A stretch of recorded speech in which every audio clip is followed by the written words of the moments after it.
before we get into this, there's code at the very end of the slides.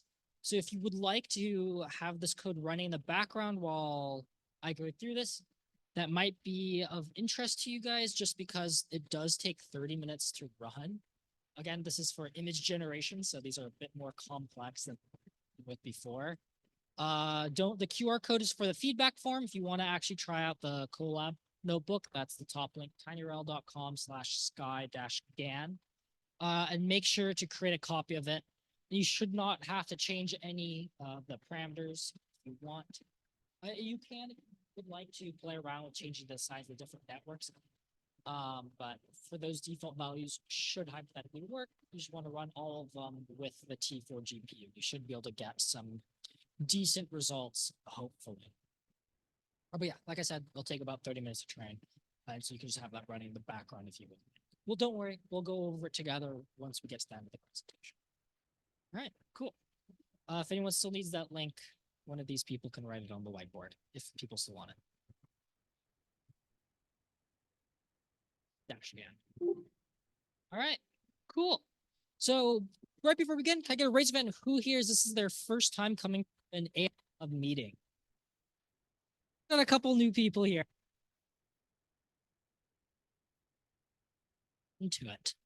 So we've covered a lot of different classification or discriminative models in the past. These are anything from clustering algorithms, regression, neural networks, and a lot more. The main idea is they're trying to determine the class, the number, they're trying to identify something.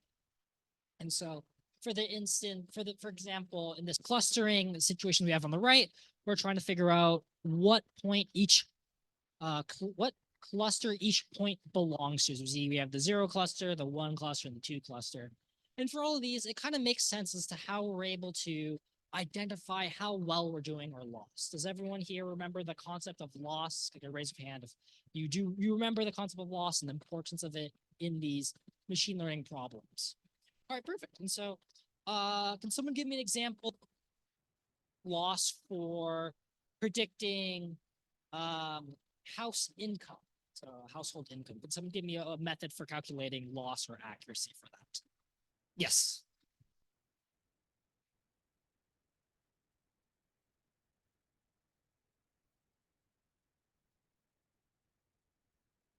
Yeah, finding some difference between the predicted value and the correct value is a great way. And there's a bunch of different ways you could do that. You said MSE or mean squared error. There's also mean absolute error, a bunch of different methods. What about for a class labeling? So for instance, if you're trying to identify whether a picture contains an image of a dog or a bird or a cat, can someone give me an example of how you can measure accuracy or loss for that type of problem?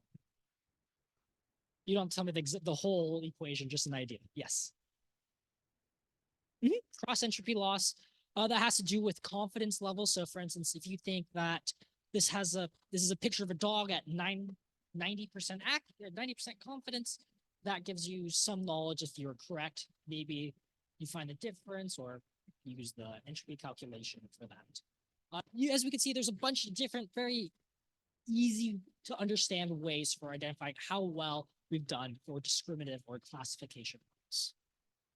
Well, what about generative models? I'm sure many of you guys have seen generative models. Probably all of you guys have played with ChatGPT or some other large language model, all of which are generating data. They're no longer taking in a bunch of data and trying to predict a label or number from it. Instead, they're trying to come up with something brand new from scratch. And so that brings up a lot of different problems. And you can see how this could be extremely a lot more complex than the basic discriminative or classification example.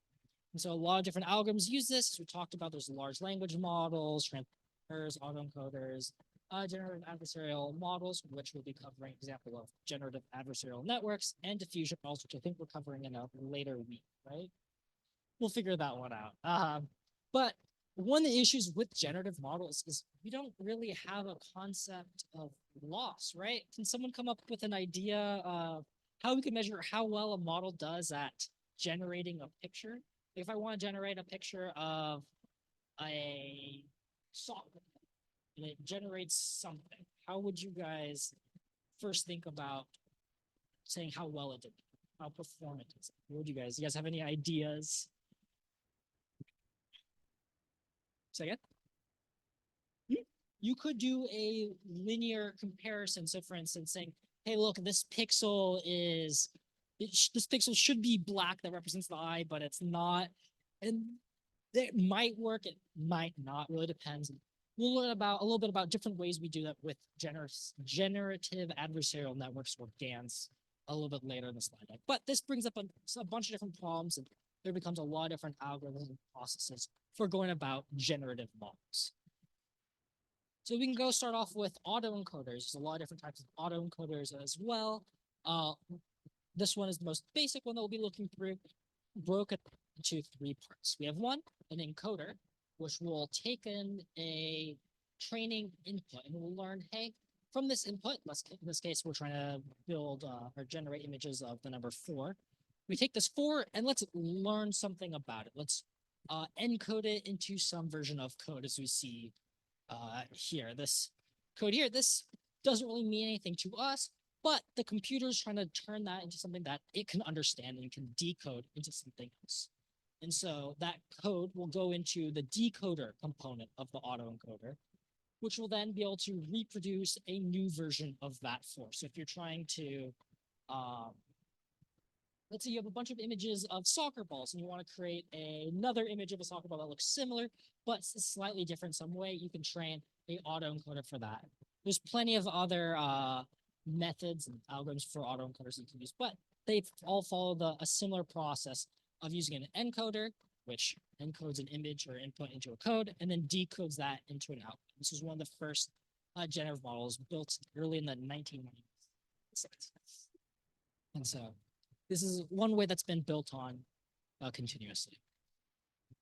What we'll be talking a lot about this presentation is generative adversarial networks, or GANs.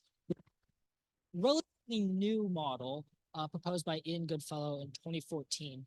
When this came out, people thought this was the huge next big thing. Same thing would happen with ChatGPT. This came out and everyone thought, hey, this is going to take over. This is the new AGI. But when GANs came out, that's what everyone thought. Every single problem would be solved with GANs. And have they been solved with GANs? No.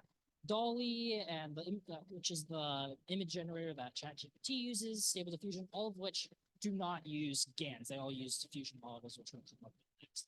But they are still a very interesting way of creating and generating images, which we'll cover on later. And they're pretty nice to understand. And they consist of two components, a generator and a discriminator, two of which we've talked about previously. We'll go into depth about how the generator and discriminator work together to a work.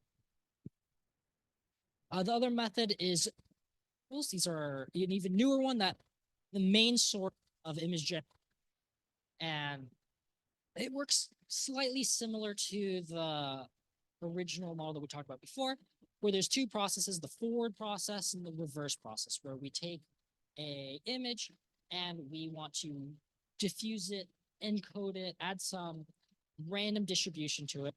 It's often the Gaussian noise distribution to change it up a little bit. And that's what we see in this down path. This is what's called a U-net.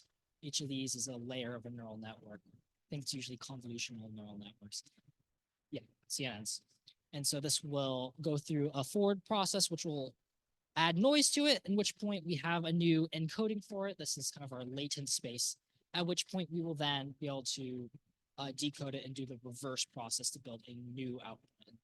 We may or may not go over this again in another meeting in the future. You don't have to worry too much about these, but this is the most modern model for image generation. So if you're interested in how to figure out that, this might be something you'd be interested in looking after. I mentioned a little bit Stable Diffusion and DALL-E. These are the kind of the two main image generation models that are used today. I think we're now at DALL-E 3. I think if you have ChatGPT Plus or the paid version, you have access to that. And I also think that everyone that has it for free has access to DALL-E 2, both of which are very good at generating images. and they work a little bit differently than these the models I talked about previously. Yeah, but I just looked it up. All right. Apparently, everyone does have access to Dolly 3. So if you want, you go look something up on Bing Chat.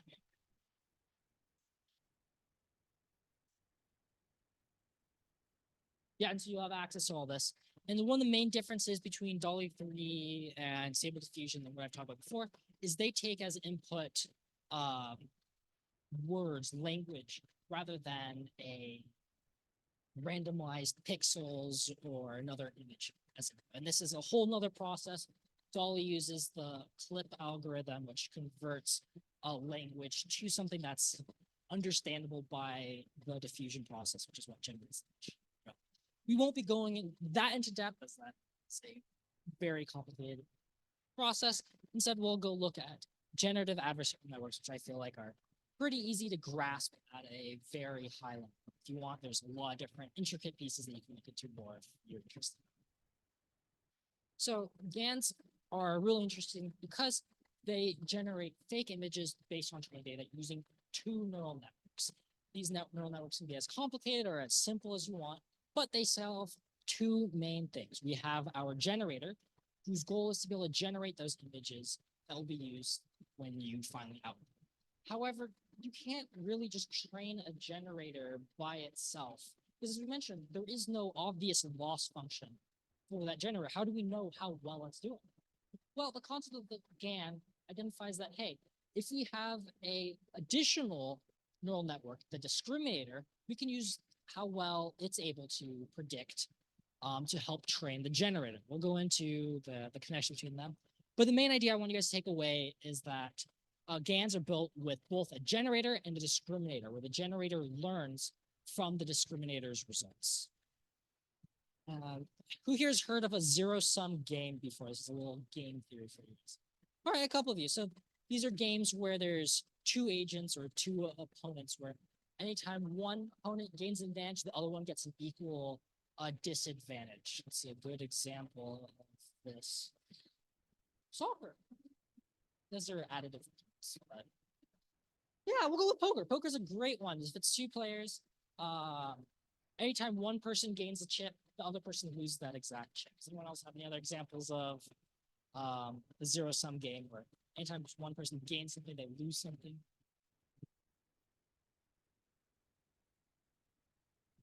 Say again? Any what? Any casino game. So yeah, I guess if the two opponents are you versus the house, sure. Maybe ignore taxes. But yeah, there's a lot of different examples, but this is a concept of zero-sum game, whereas one network learns to do that, they're doing the right thing. The other one learns, hey, maybe don't do that as well. We'll get into how those are connected in the next. So this is the very simple architecture of what a GAN looks like. We have, oh, it's formatted. We have our real images. So this is a data set that we have. Let's say we're trying to generate a lot of stop signs. We'll take a bunch of pictures of stop signs as our data set, and we'll randomly sample that when we go ahead and train. So let's say the first step is to get a example of a stop sign. We will give it to our discriminator.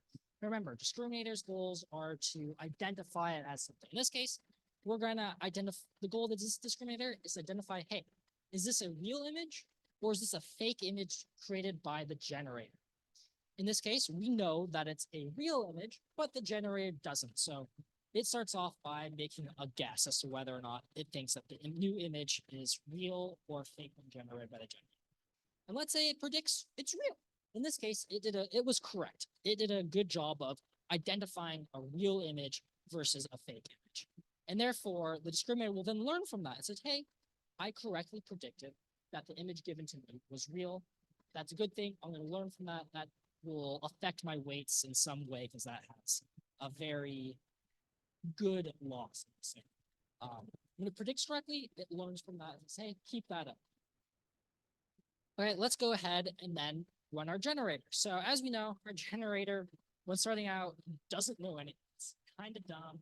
Same way the discriminator was kind of just making a 50-50 guess. In this case, the generator does not know how to generate images. It's just a bunch of randomly initialized values.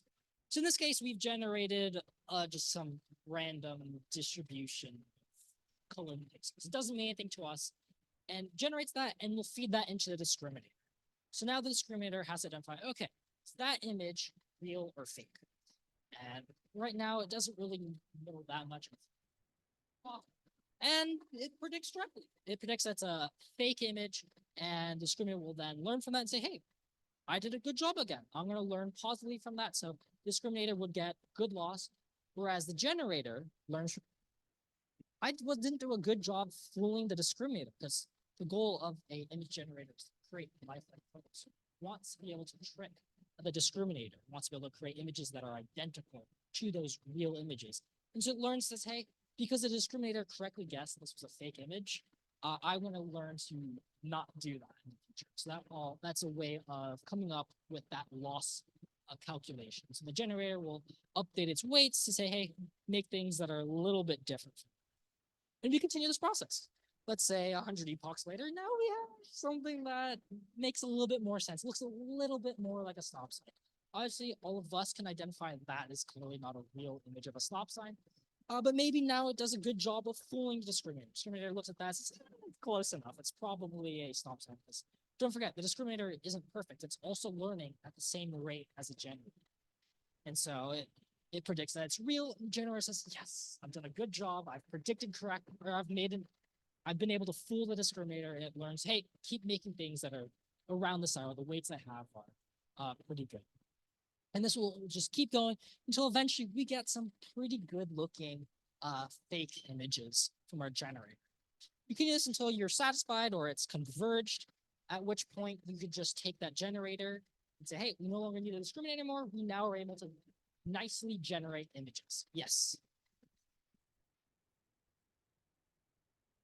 So all GANs work in this. Not all image generators are GANs.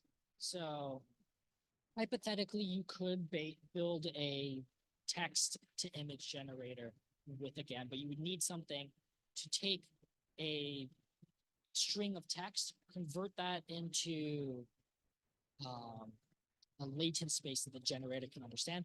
We'll get into latent spaces a little bit later. It's a bit more complicated, so I don't expect everyone to fully get that. But if you were to take anything from this entire workshop, it's this main idea. The concept, there's a generator and a discriminator. Discriminators trying to identify, hey, this image given to me real or fake, and the generator's trying to be able to fool the discriminator. And from that, you're able to build a generator that can create lifelike looking images, or images that match the training set. So this is a little bit of a review. So as we see, there's a little bit of a new diagram from it.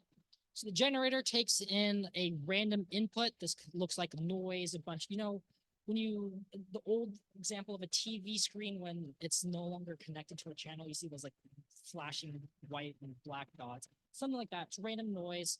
It could be as many dimensions you want. Typically, it's, I guess, 2 dimensions, not much. And the generator takes that and builds off of that as kind of a starting point to be randomly generating different things. And so the way that the discriminator learns, again, it identifies whether or not it's got a real image or fake image, and updates the weights via backpropagation. Generator works similarly, where it takes that random noise, generates it sends it through the neural network, and then the discriminator takes that sample, identifies whether it's real or fake, and depending on whether it guessed correctly, the generator also updates. So, well, if GANs look like they work pretty well, why don't we use them in modern models? Well, there's a lot of different problems. One of the biggest ones that probably you guys will face if you try to build a GAN on your own, and maybe if you've already running the code, you might see this already, is that they might not converge. It's really important when training this that our generator and our discriminator models are learning at the same pace. Because, for instance, if the discriminator instantly becomes very, very good, how is the generator ever supposed to learn if the discriminator is always able to guess correct every single time? Or vice versa, the generator is immediately making perfect images, is fooling the discriminator just can't do anything. That also creates a problem. They need to be able to learn from one another. So you often will see graphs where they're crossing paths with how well the discriminator and the generator are doing with one another. And so That's one of the biggest ways they don't converge. They diverge. The generator becomes really accurate. The discriminator has a very low loss of X%. Another example of where GANs can have problems is called mode collapse, where the generator takes in a bunch of different random noise. No matter what the random noise is, it always generates the same. Obviously, we don't want our generator to be making the exact same stop sign every single time. That's not doing good. And so that typically means you might want to add more layers, add some more complexity to the model. I haven't seen this in my situation, but this is a problem, like I mentioned, where multiple outputs end up being, or multiple inputs end up becoming a singular. Hopefully you guys don't run into this problem, but these are a couple of problems that you might see in modern uses. Another one is the entanglement problem, which we'll talk about later. So about latent space before. So this gets a bit more complicated. So if this goes over your head, that is completely okay. As long as you got the first part about the general overview of it, of a GAN, that's exactly what we do. So as I mentioned before, there's this concept of a latent space, or a way of representing the image before it becomes an image itself. By default, as I showed, that random noise, which eventually becomes the image, is that latent space where something about those pixels will tell or inform that generator how to build the model itself. And the goal for these latent spaces is there to be a form of disentanglement, where different pixels or different dimensions of that latent space is representative of something understandable or something useful. So for instance, if we have a generator that's trying to generate images of animals, the goal would be maybe the first dimension encodes how long the hair is. Maybe the second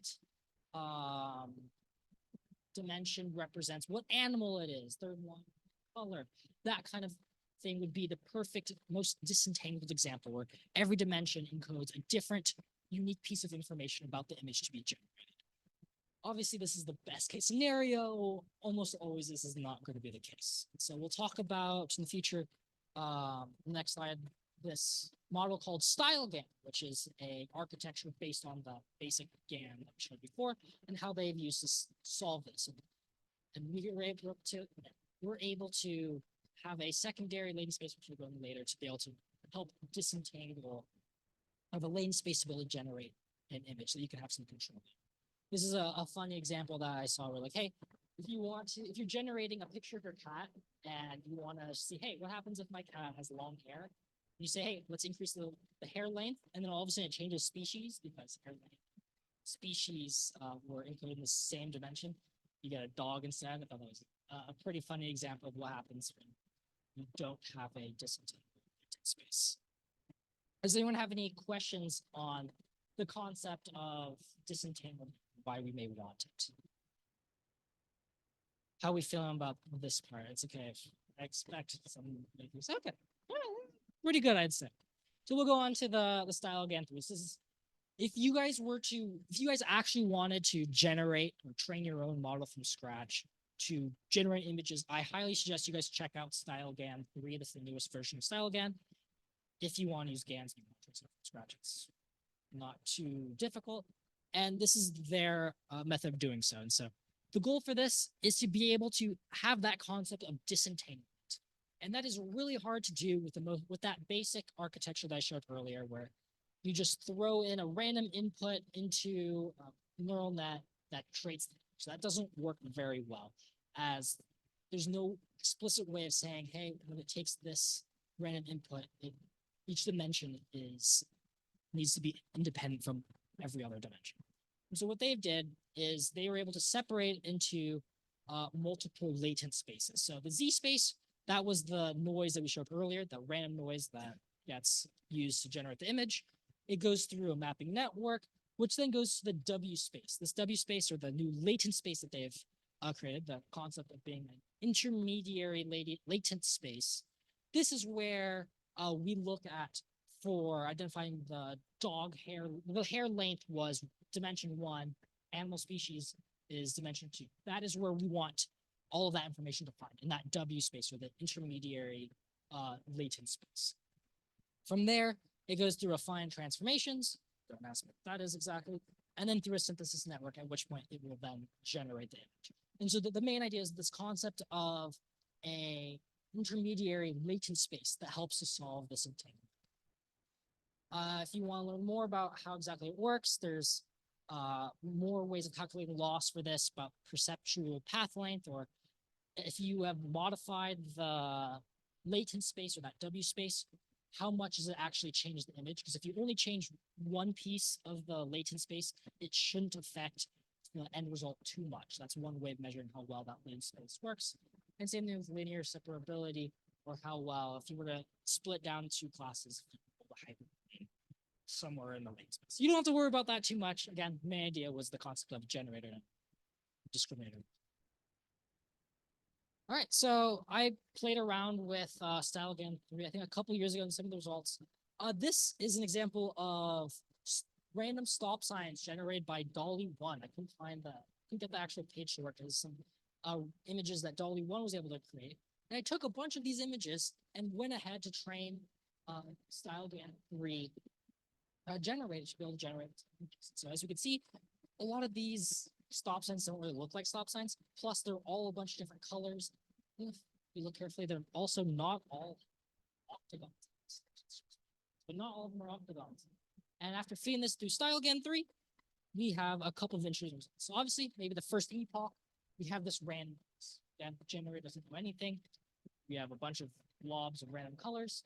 And then after maybe 10 epochs or so, we get slightly better looking images. And so as you can see, we were able to generate images of randomly colored stop signs pretty decently, right? It worked pretty well given the dataset. And the dataset wasn't especially large. I think it was only, I want to say like a couple hundred images of stop signs, nothing crazy. If you want, you can go out and get pictures of whatever you want, and to be able to generate these, to be able to train these models. And then after another 100 epochs or so, slightly got a little bit better. One main difference is the concept of stop being written was found out. If we look at the top right, you can see the general shape, but now we have the identification of the stop. And then for some reason, after letting it go for, I think it was a week or two, it all of a sudden, every output became red or a shade of red, which I thought was an interesting finding. Despite training it with randomly colored stop signs, it converged to making only red stop signs. Well, yes, I think there were slightly more red stop signs in the training set. You wouldn't have thought it would then somehow converge to only making red stop signs. There's just some interesting findings that if you guys really want, you can play with this on your own. The GitHub link for StyleGAN, all of StyleGAN's code is here. I think they suggested anywhere between 1 to 4 high-end GPUs. I think they said a minimum of 12 gigabytes of VRAM each. So if any of you guys have like a 3090, or does 3090 have 12 gigabytes of VRAM? Anyone know? Well, if you're interested, you guys can train your own model for fun by using this GitHub link there. It works very, very well. It's literally one command that you run. It's all built in. And so if you would like to try that out, go ahead, be my guest. But that was really cool to play around with. One thing about GANs is all the images that you use to train have to be the same size. So if you do have a collection of images, make sure they're all, 64 by 64, 128 by 128. Something that's square and usually divisible by 2. Or what do you call it? 2. They should all be square images. You might have to do some adjustments here, but it works pretty well. And as you can see, you get some interesting results. Something that you might be able to train on your own. All right, cool. So let's go ahead and look at the notebook. So go to the tinyurl.com/SkyGAN. We'll be able to create a GAN from scratch using PyTorch, using the MNIST library, which is numbers 0 through 9. I think it's 28 by 28 images, so nothing super impressive. I think this will take 30 minutes to run, so if you haven't run already, you might not want to run it from scratch. If you do want to run it on your own time, try seeing what happens if you play around with how large the network is. For instance, I think by default it's only like 4 layers. You want to see what happens if you complicate it. Do you get better results? Does it diverge? Maybe it looks a lot better. It's really cool to play around. So let's go ahead and play around with the We'll go. All right. All right. Before we jump over to the